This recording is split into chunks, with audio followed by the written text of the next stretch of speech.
in my room of fourth graders. So, good morning, everyone. Thank you for having me today. My name is Miss Megan, and I am here to present mental health chat. Let's see. Oh, yes, you have my clicker. Okay, so I work for an organization called NAMI, and NAMI is one of those words where the letters stand for something, right? So I'm going to tell you what they stand for here. Oh yeah, this will be interesting. Yeah, this is much smaller than that. Slide it down. Yeah, okay. And usually they read it while you're writing it. So, National Alliance on Mental Illness. Now, what comes to mind when you guys hear the words mental illness? It helps if you answer. Crazy. Okay. Something in the brain. Something in the brain. Good. Mental, right? Referring to our head, our brain. Ill, sick. Good. Yeah, so our brain is ill, right? It's not working like it's supposed to be. Anything else? Good. What? Oh, okay. Perfect. So this is what I want you to know about mental illness. It can't be seen because it happens in our brain, like we said. Good job. It affects how we think, how we feel, how we behave. It makes it hard to do things that we should be able to do, no problem. Maybe it's our homework. Maybe it's paying attention in class. Maybe it's our chores. Maybe it's just being around our friends and being able to enjoy our hobbies. It's common. We're going to talk about that later. The good news is that people get better. Go ahead. So, here are some examples of mental illness. Anxiety and depression. Have we heard of those before? Almost every class, it's an overwhelming yes. And a lot of the times when you ask, what do you think about when you hear mental illness, they will give you diagnoses. And depression and anxiety are usually the top two that are brought to our attention. Megan, I just have a question. Yeah, go ahead. Have silence in their business. What was that? What if you're saying most class, Oh. What if, What if you have silence? yeah. I guess how I would handle that is, we're going to talk about these a little bit later, so even if you don't know, we're going to learn about it. Yeah, and this is a time where I choose to share a little bit about my story. So I'll say, I grew up with a mom who lives with major depressive disorder, and I'm going to talk about her a little bit later when we talk about what feelings go along with depression. A lot of people do that in the beginning. It's more seamless for me to fit it in here, so that's what I do. Okay. So now we're going to go. Yep. So, I would like to read a story for you. It's called My Many Colored Days. How many of you have heard of this before? Awesome. There's usually like a few kids, not a whole lot, that have. Go ahead. It's kind of fun, but Steve Johnson is my brother-in-law's brother. Oh, And Lou Fletcher is his wife, so my book has got their signatures oh, on very it. good. Awesome. That'll be, the kids will be excited about that. Because to be an artist like that, you have to go through different training. Yeah. And Lou Fletcher was a ballerina. And as ballerinas get older, they can't do what they wanted to do, and they can't stay as thin as they wanted to, so life changes. Yeah. Well, this is an excellently illustrated book. So I usually say, this is a Dr. Seuss book, and they all get excited. However, it doesn't look like a normal Dr. Seuss He book. died first, and so Mrs. Seuss contacted them to do the artwork. Okay. Interesting. Yeah. So I usually just say, it's illustrated by people who are different than Dr. Seuss, so it doesn't look like a normal Dr. Seuss book, but I think you'll find that it has the same flow. So I'd like you to just sit back and listen while I read this to you. Some days are yellow, some are blue. On different days, I'm different too. You'd be surprised how many ways I change on different colored days. On bright red days, how good it feels to be a horse and kick my heels. On On bright blue days, I flap my wings. Some days, of course, feel sort of brown, and then I feel slow and low, low down. But then comes a yellow day, and whee! I am a busy, fuzzy bee. Gray day, everything is gray. I watch, but nothing moves today. Then all of a sudden, I'm a circus seal. On my orange days, that's how I feel. Green days, deep, deep in the sea, cool and quiet fish, that's me. On purple days, I'm sad, I groan, I drag my tail, I walk alone. But when my days are happy pink, it's great to jump and just not think. Then come my black days, mad and loud. I howl, I growl at every cloud. And then comes a mixed up day, and wham! I don't know who or what I am. But it all turns out all right, you see, and I go back to being me. So, this book compared the kind of day we're having, our feelings, our moods, to a color. So, go ahead. I want you to tell the people sitting around you, the person sitting next to you, what color day you're having and what that means. It's okay if it's the same as the book. You can make up something totally different. But take the next few seconds, share what color day you're having, and then I'll get a few examples.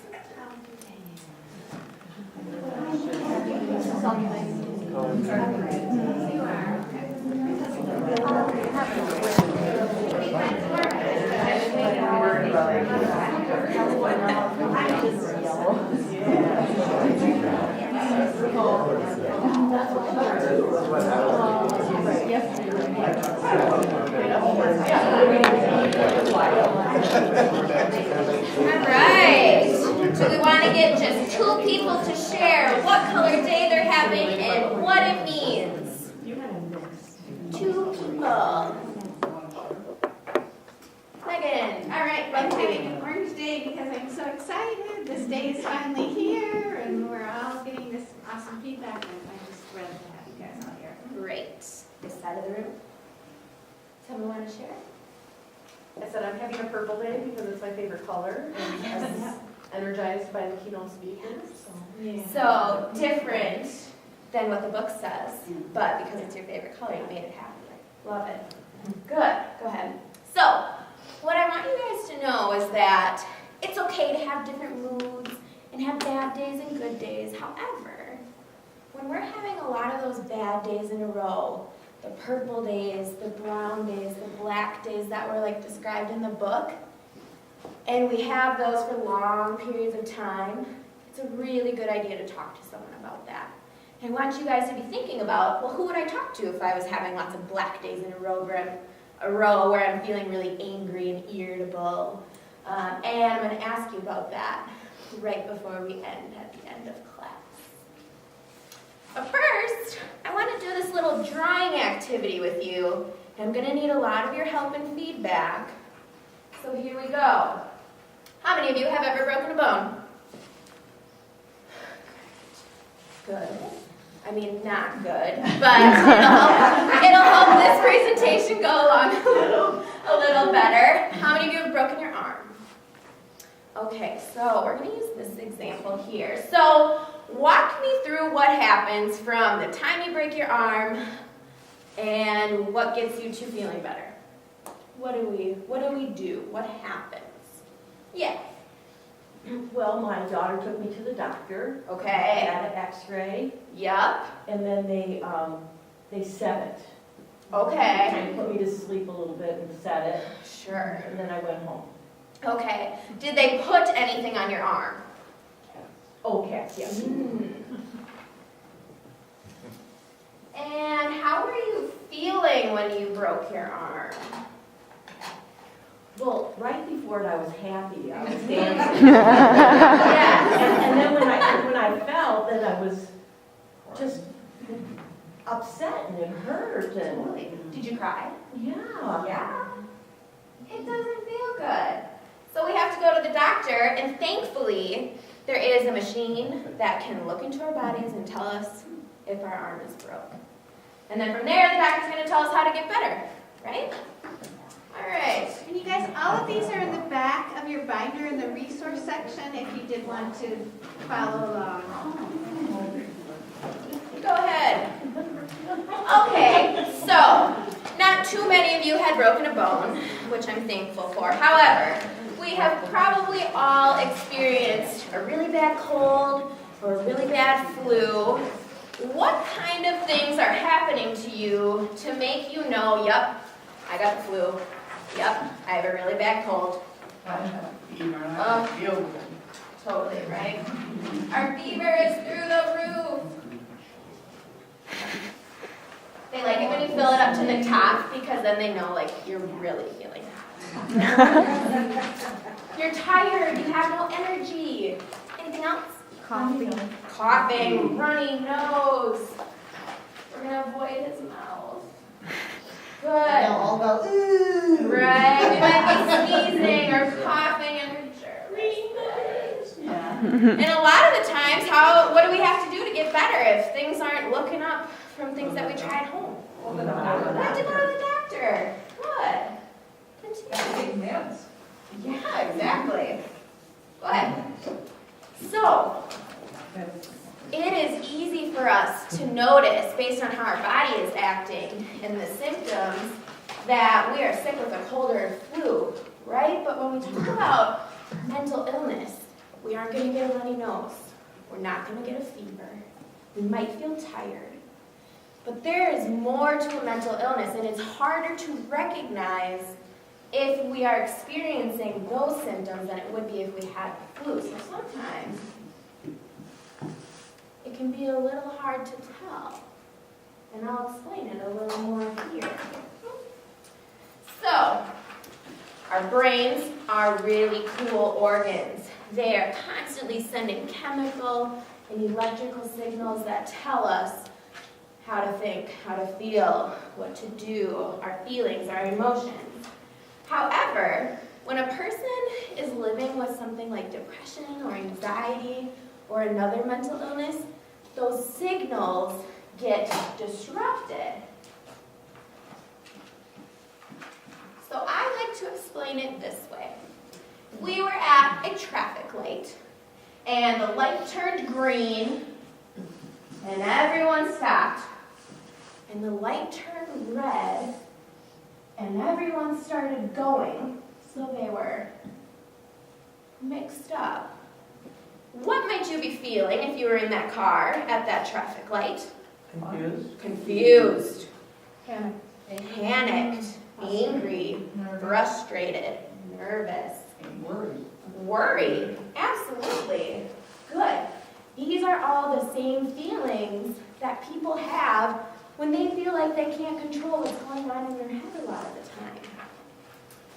Go ahead. So, I want to talk about depression. This is one of the mental illnesses that we talked about in the beginning. What feelings do you think of when you hear the word depression? Sad. Good. Sad, tired, down, Still. Alone. Yes. Good. These are really common. Irritable. That probably isn't used so much. Depressed. They'll say that right off the bat. They will also, a lot of the times they'll say suicidal. And sometimes that opens up a bigger conversation. When someone says suicidal, I just say yes. For a lot of people, that's true. And just kind of leave it at that. So, a lot of the times when a person is not handling their depression well or not receiving treatment for it, they feel like they have this rain cloud over their head that just keeps pouring down on them, even if they're in a place that makes them feel really happy. Go ahead. We talked about this one too at the beginning. Anxiety. What feelings come to mind when we hear this one? Scared. Worried. Scared, worried, nervous, Afraid. yes, afraid, Overwhelmed. panicked, overwhelmed.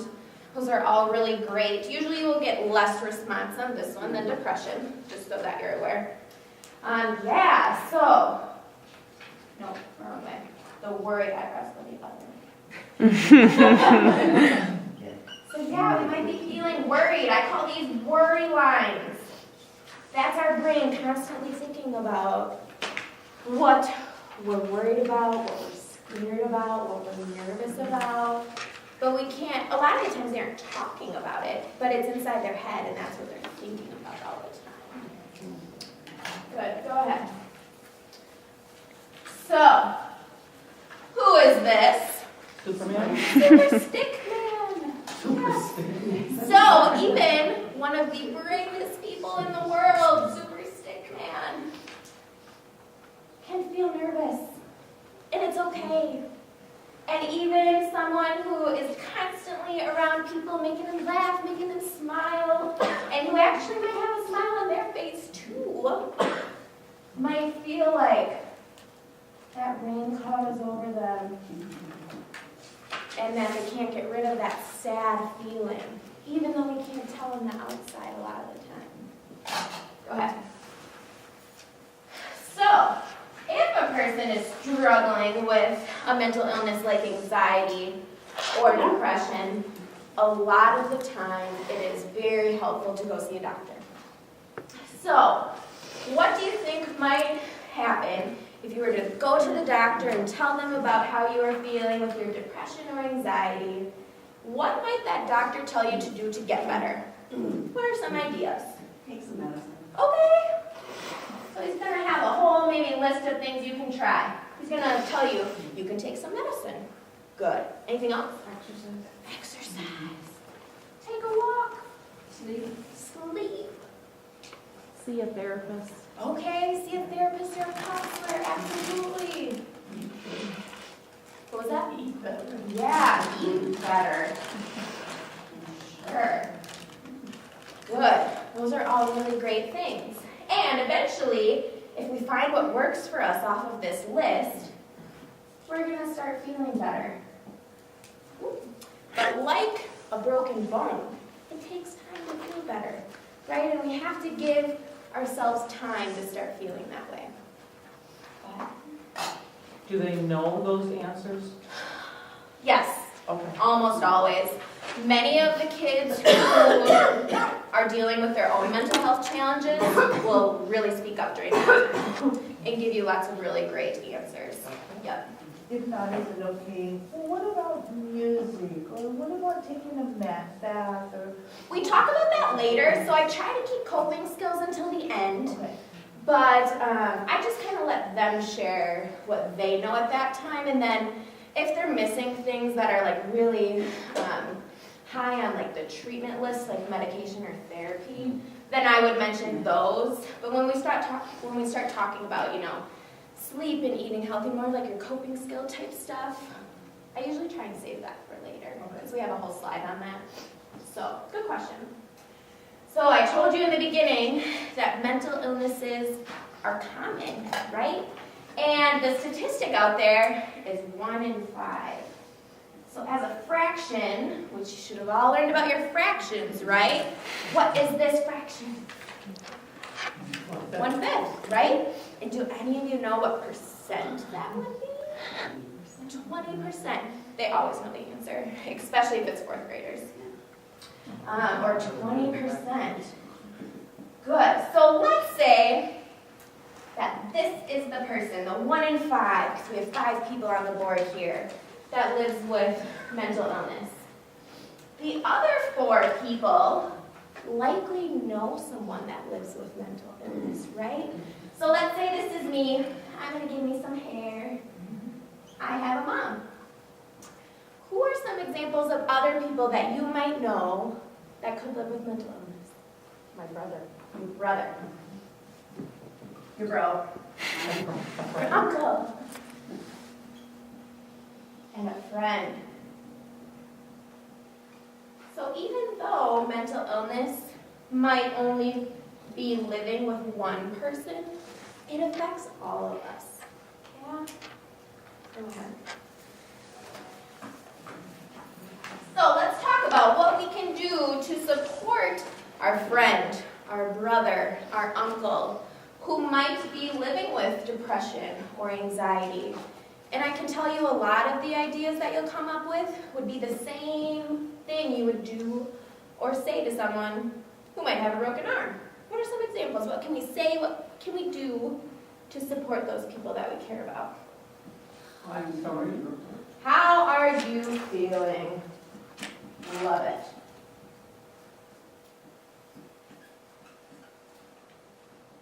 I want to make a point here that it's easier to put how, the letter R, the letter U, feeling. However, I always choose to write it out just so that they don't think that they can do that in their schoolwork. Yeah. So just be cautious of that too. Good. So how are you feeling? That's a great thing we could ask. Anything else? What can I do to help? What can I do to help? Love it. What might you do to make them feel better? Maybe it's not a question. What can you do? Give them a compliment. Oh, I love that. Spend time with them. Yeah, hang out with them. Absolutely. Anything else? Give them a hug. Give them a hug. Acknowledge that they look sad or you're looking. Yeah. Yeah, ask what you can do to help. If you can do anything to help. Yeah, good. Write them a card. Yeah. Hope you're feeling better. Hope you get better soon. Draw a picture. Yeah. Make them laugh. Yeah. Good. Those are all really great. And if we're doing all of those wonderful, wonderful things that we just talked about, we're going to have 5 out of 5 people that are going to feel like they live in a community, in a school, around people that care about them and support them. And that's really good for mental health. Awesome. Okay. Sure.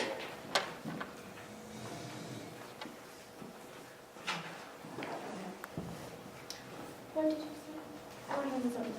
Okay. Oh, sorry. Okay, so I told you at the beginning that I wanted you to think about if you're having lots of bad days in a row, we have to know who we can talk to about that. So who are those people for you? Who do you trust? Yeah, your teacher. Good. My mom. Your mom, a parent. Anyone else? School counselor. School counselor, excellent. Sunday school teacher. Excellent example. Maybe it's an older brother or an older sister. Is that what you're going to say? Yeah. My baby brother. What was that? My baby brother. Your baby brother. My dog. Your dog. Your baby brother. That's an interesting one. Baby brother, how old? My mom had him like 6 months ago. Okay, so he's really little. So I'm going to tell you that it's always better to talk to an adult. Because baby brother can only do so much for us, right? He might make us feel good, just like a dog would. However, he's not going to be able to get you to a doctor or get you the treatment, the help that you really need, right? Yeah. Go ahead. I want to talk about coping skills. How many of you have heard that before? There will be virtually 0 children that will raise their hand. This is a new thing for them. They haven't heard that. So explaining what these mean is really important. So I usually say coping skills are things that we can do that don't involve seeing a doctor, that can make us feel good, they can make us forget about what we're worried about, they can make us feel better if we're really feeling down that day, and we should have lots of these different things that we can rely on.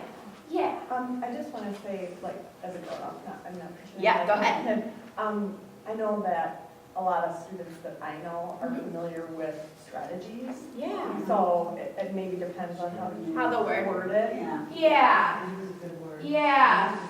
I think in general, though, they don't even recognize coping in our schools. But yeah, strategies could be another word. Totally. Well, it's a good way to describe it. Well, the reason I say that is because I'm a school counselor, and Yeah. I always use strategies because that's the language that they learn in math, for example. And Okay. I'll always talk about what strategy did you use to Yeah. solve the Problem. answer. So, That makes sense. and even as young as like first and second graders, they understand what a strategy Okay. is. And I think we really purposefully though do want to introduce this term because it's something that we all should know, so we really want them to start thinking about. Coping skills, Yeah. instead of use that word. I mean, call them what you want, in my opinion. Coping skills, coping strategies, you could throw it out there totally. Maybe they'll understand it more. I usually like to give an example myself to spark the conversation. So I'll say, when I'm having a really bad day, a lot of the times it's because I don't get enough sleep. So sleep is really important, and it's one of my most used coping skills or strategies. So what might you do? Be out in nature, take a walk. Love it. Yes, get some fresh air. Good. Listen to music. Yes. I think a lot of people do that and don't realize that it makes us feel better. Yeah, good. I go with my pet.